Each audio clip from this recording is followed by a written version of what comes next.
waktu itu nggak curiga, bahkan itu mobil korban. Cuman lihat parkir aja ke sana, udah gitu aja. Parkirnya itu kayak gimana Pak? Mungkin Ya, itunya ke atas. Kepala mobilnya itu ke atas. kepala mobilnya itu ke dalam rumah, Ya, ngadep ke arah. bukan yang sebelah sananya. Oh, jadi di luar garasi ya? Iya, luar garasi. Di luar garasi. Nah itu waktu itu pas lagi Bapak ngelihat gitu, mungkin posisinya Bapak sempat lihat nggak ada orang yang ada di dalam mobil itu? Nggak lihat. Ya. Yang nyetir, Iya. gitu misalnya. Itu jam berapa ya Pak? Sekitaran jam 6-an. Sekitaran jam Iya. 6-an. Iya. Itu waktu beli bubur itu posisinya dekat dengan rumah korban sama TKP gitu? Jauh atau? sih. Jauh. Jauh, tapi Di sana di Jalan Cagak. yang dilihat itu mobilnya emang lagi naik itu, lagi gerak itu, atau emang mobilnya diam aja? Lagi gerak. Gerak. Ya. Oh, berarti baru parkir gitu ya Iya. ceritanya. Nah itu berarti sama sekali nggak lihat ada orang yang nyetirnya gitu? Nggak lihat. Kayak curiga gitu nggak Pak? Kenapa parkir di situ kan? Nggak curiga. Nggak curiga. Ya. Gitu. Terus habis itu ternyata ada kasus pembunuhan itu tuh Pak. Terus posisinya mobilnya itu beda sama yang waktu Bapak lihat. Itu Bapak gimana waktu itu? Ya kalau saya emang nggak curiga sih. Soalnya dari sana juga, dari Jalan Cagak saya pulang lagi ke sini. Cuman ada bapak-bapak nanyain di sana ada apa di dekat sekolah SMA. Nah saya ke sana. Nggak tahu itu ada korban di sana. Oh, Ya udah segitu aja. jadi setelah Bapak pulang, Bapak baru tahu kalau di sana ada kejadian. Iya. Nah, saya ke sini. Nah, di sini kan ini mobilnya. Ya, Ini mobil. ini mobil. Ya, mobil ini kan yang menghadap ke sini. Nah, kacanya udah terbuka, bannya di atas. Ini udah gini. Jadi saya lari ke sini, Pak. Ke Ke sini. Muter ke lihat ke belakang. Di sini memang udah kelihatan banyak darah juga. Di sini. Di luar. Ya, di sini di belakang mobil. Cuman belum melihat ada mayat gitu, belum. Lalu saya lihat ke sana. Ke belakang Bapak muter. Ya, ke belakang. Pas lagi di belakang, balik lagi ke sini.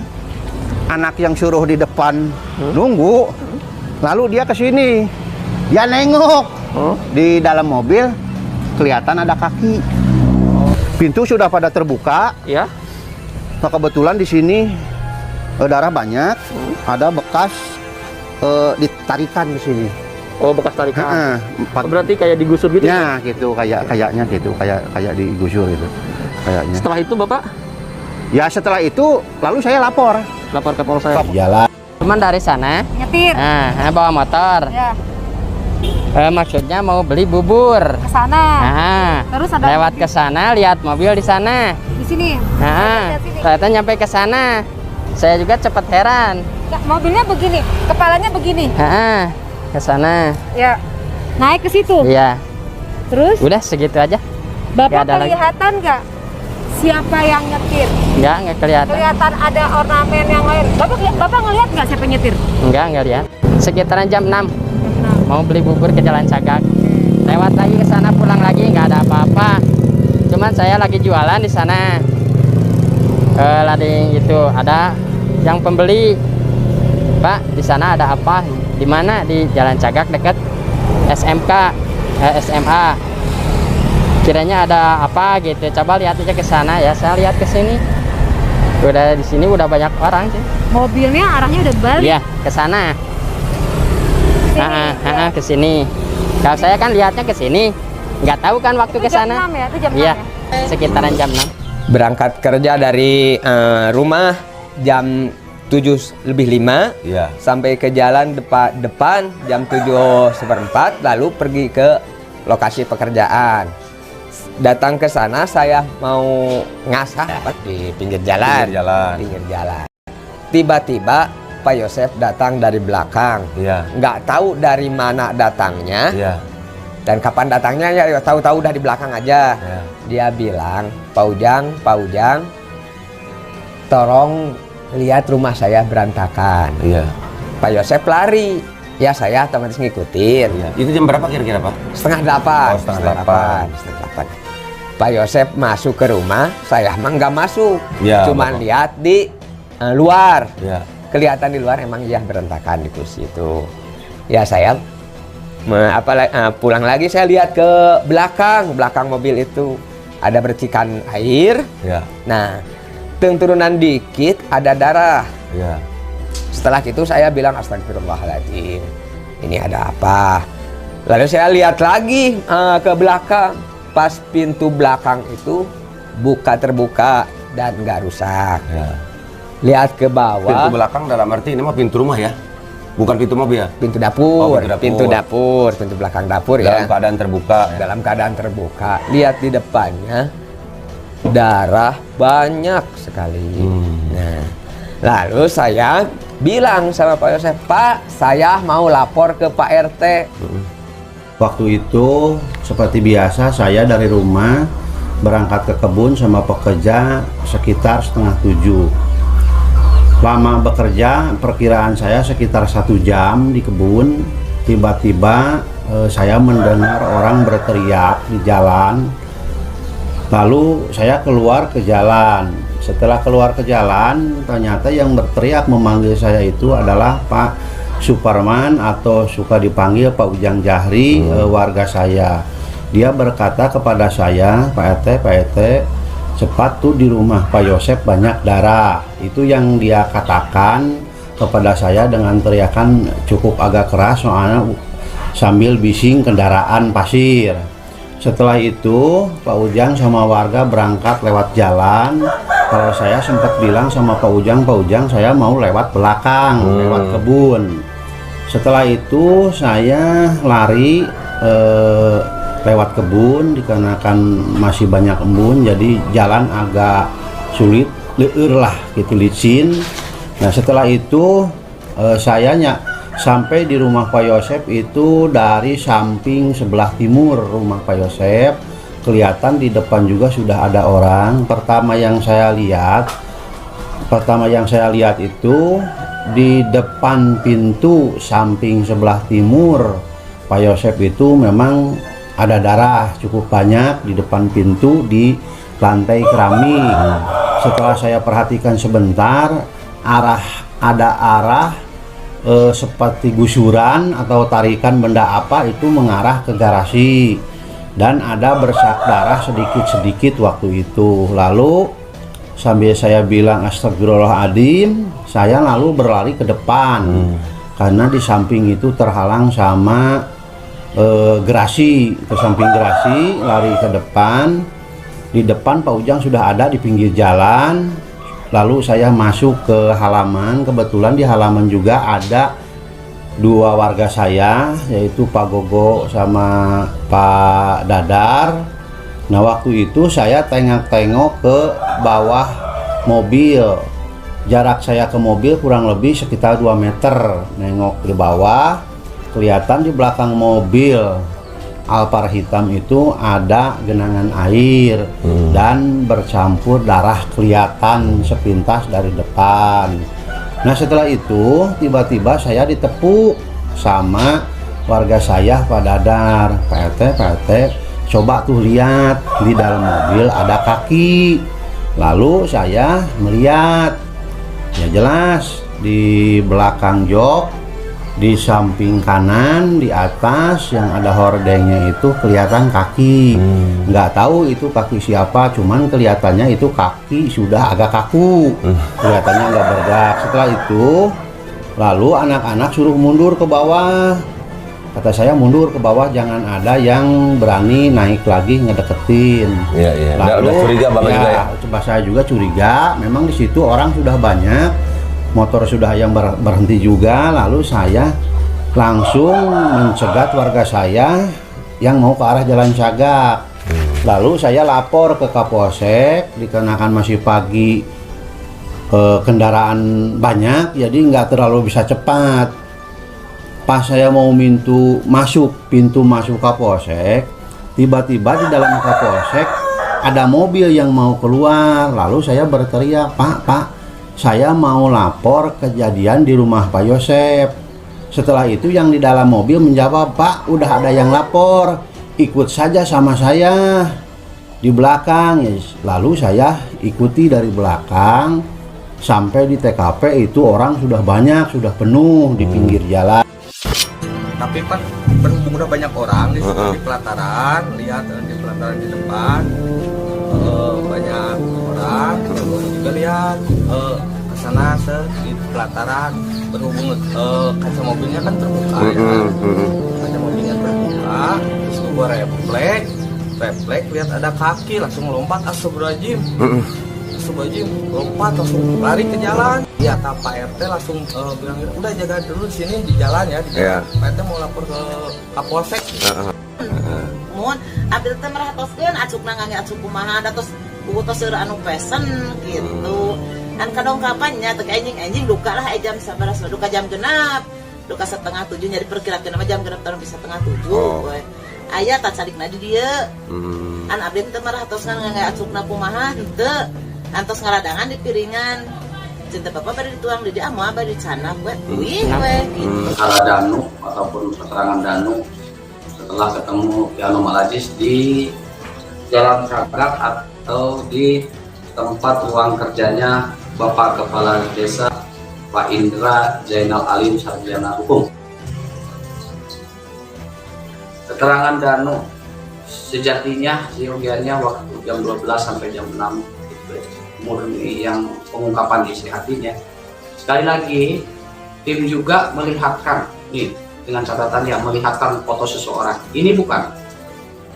Danu mengatakan, iya itu orangnya. Si perempuannya yang pakai kerudung merah jingga dengan baju warna apa, lupa lagi bajunya.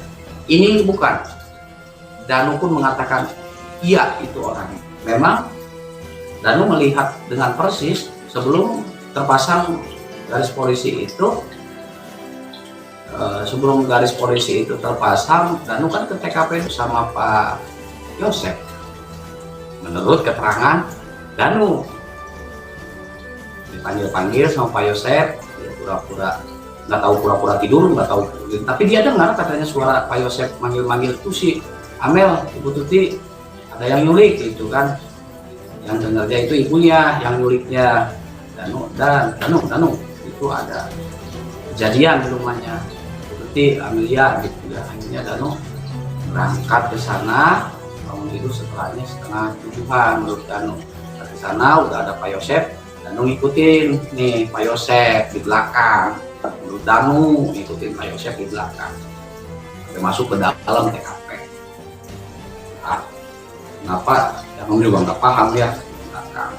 Dan Danu keluar lagi dan melihat sosok dua orang itu dekat mobil Alfa. Dua orang itu juga siapa? Tanyain ke Danunya juga, ke Anu juga. Kenal nggak? Yang satu mah kenal. Ya, sudah diupload oleh Pak Indra Zainal ya. Itu saksi kunci yang kemarin pernah dikorek keterangannya. Maka Anu tanyakan juga kaca mobil itu Danu posisinya nutup atau ngebuka dua-duanya. Jadi sekali lagi tidak ada yang menyuruh Danu seorang oknum anggota polisi untuk naik ke mobil Alphard, dan tidak ada Danu disuruh membersih-bersih di TKP oleh seorang oknum anggota polisi. Datang seorang anggota polisi dan menanyakan, Pak Kades, hafal tidak kaki siapa itu? Kaki siapa itu? Saya lemes langsung karena saya hafal sekali itu adalah kaki Ibu Tuti. Saya bilang Amel belum ada. Kita tidak tahu Amel ada di mana. Jadi yang jelas semua polisi pun kemudian yang ada di TKP itu tidak berani membuka bahasi sebelum pihak Inapis datang. Pokoknya tim Inapis datang, kemudian melakukan identifikasi dari dalam rumah. Jadi sebelum Inapis datang tuh, anggota yang ada di sana tidak ada yang berani masuk. Yang masuk awal itu adalah tim Inapis. Tim Inapis Polres datang, kemudian melakukan identifikasi, sudah lama di dalam, sudah beres, baru keluar. Keluar membukakan, baru mengidentifikasi mobil Alphard. Nah di sanalah setelah tim Inapis membuka bahasi Alphard, baru kita tahu Amalia Mustika Ratu ada di dalam. Nah begitu. Jadi saya akan jelaskan sedikit saja bahwa pada tanggal 19 itu Danu disuruh Yoris untuk memperhatikan TKP.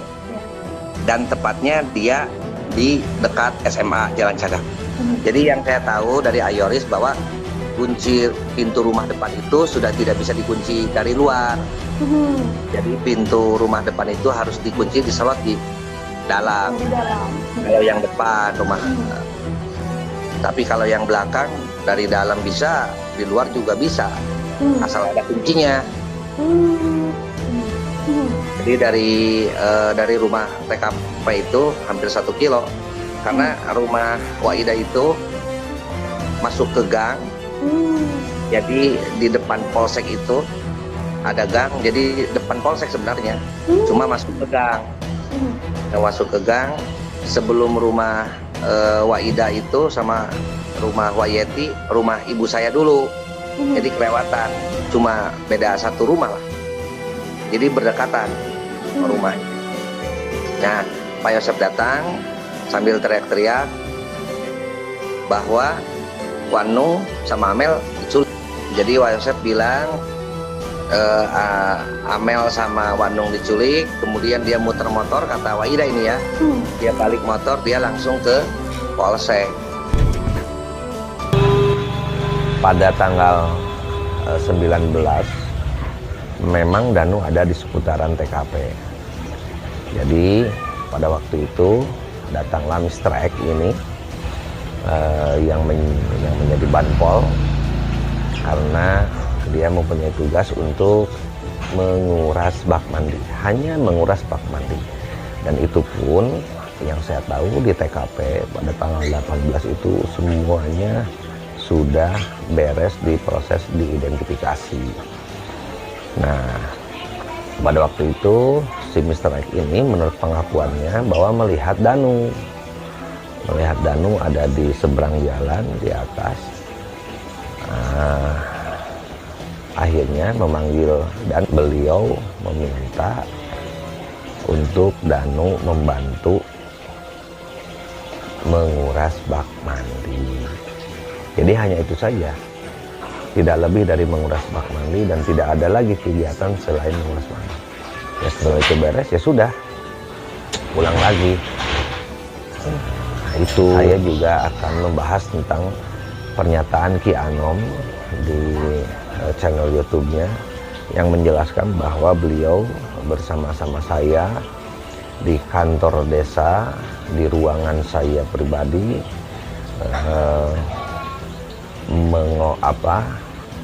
mengatakan bahwa Danu pernah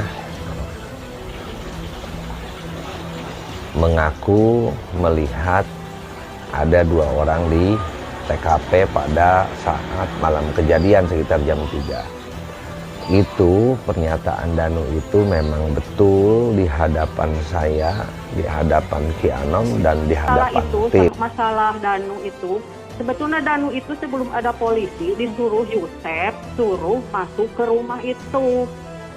Jadi Danu itu disuruh masuk itu sebelum ada polisi gitu.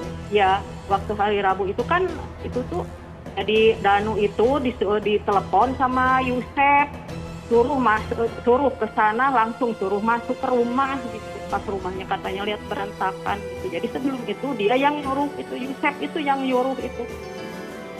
Katanya kata Pak Yusef tuh katanya di Enung sama Amel itu katanya ada yang nyulik gitu, ngomongnya gitu. Jadi dia suruh ke sana, suruh masuk. Ya cuma lihat-lihat aja dia, ya rumahnya mah kaget mungkin, dia cuma di situ aja di dalam rumah itu. Dia lihat katanya berantakan. Berapa lama Danu ada di situ, Bu? Ya sebentar, soalnya langsung ke saya kan, datang ke sini dia nangis katanya, di Enung katanya ada Amel, nggak tahu ada yang nyulik apa di rumahnya tuh berantakan, ada darah gitu. Pada waktu itu saya kan lagi di belakang, tiba-tiba mobil angkot yang ditumpangi saya itu berhenti mendadak. Saya cuma nengok aja ke depan. Pas nengok ke depan ternyata ada mobil parkir, mobil Alphard. Tapi saya cuma nengok aja ke depan, cuman langsung fokus lagi. Terus agak lamanya, soalnya situ saya nggak fokus. Terus supirnya sambil marah, dia sambil bilang gitu, kamu bisa bawa mobil nggak, gitu aja. Saya cuman udah dengar segitu, saya nggak tengok kiri kanan lagi, saya fokusnya langsung ke samping lagi, soalnya saya di belakang cuman sendiri. Saya langsung mainin HP lagi gitu. Jadi posisinya mobil Alphard itu turun dari TKP, dari rumah TKP atau gimana? Sudah di pinggir jalan mobilnya? Mobilnya kalau nggak salah itu lagi mundur, jadi kehalangin mobil angkot mau lewat itu, jadi kehalangin mobil Alphard itu Alphard. mau mundur ke atas ke TKP? Enggak mau dari rumah mundur ke belakang gitu. Oh, dari rumah mundur ke belakang. Jadi ke bawah gitu, ke pinggir jalan. Nah, terus itu sekitar jam berapa, Mang? Ya, saya itu nggak sempat lihat jam, tapi diperkirakan ya sekitar 6:30-an lah. 6:30 ya. Nah, berarti pada waktu itu Mamang beserta sopir angkot, dan ketika angkot berhenti dulu, nunggu mobil itu mundur. Kemudian mobil itu ke pinggir gitu. Iya, kalau nggak salah itu cuman ke pinggir udah. Ke gitu. pinggir dulu, terus Ya. sopir angkot yang ditumpangi sama Mamang itu bilang, Ya. nu balik mana bisa tuh nyupir mobilnya gitu. Ya cuman gini, bisa nggak bawa mobil, udah aja. yang bisa nggak Begitu bawa langsung mobilnya? berangkat lagi. Jadi sumpah serapah sopir angkot itu, Ya. orang itu. Tapi kaca mobilnya nggak dibuka ya? Kalau diperkirakan saya itu lihat cuman setengahnya gitu, bukan setengahnya, 3/4 dari atas Jadi cuma terbuka. kelihatan belakangnya doang ya, Maya? Ya cuman kelihatan, tapi saya nggak fokus ke depan, saya cuman fokus ke HP lagi gitu. Jadi Baik yang lagi. lihat mah sopir angkot Ya tapi tidak jelas, kan? kemungkinan supir angkot pasti ya, soalnya dia sambil ngumpat gitulah. Tapi gitu. tidak jelas karena memang itunya hanya sedikit terbuka ya. Iya. Kaca Alphardnya. Kaca Alphardnya itu jadi. Setelah itu jam 7 Mamang mah langsung berangkat aja angkotnya. Berangkat aja. Itu Saya. sempat macet gak ke belakangnya?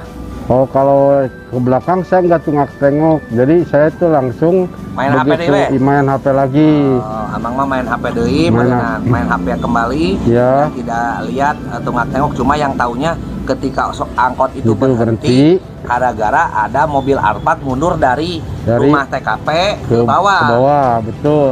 Dan bawahnya juga kayak seperti sudah lancar atau gimana?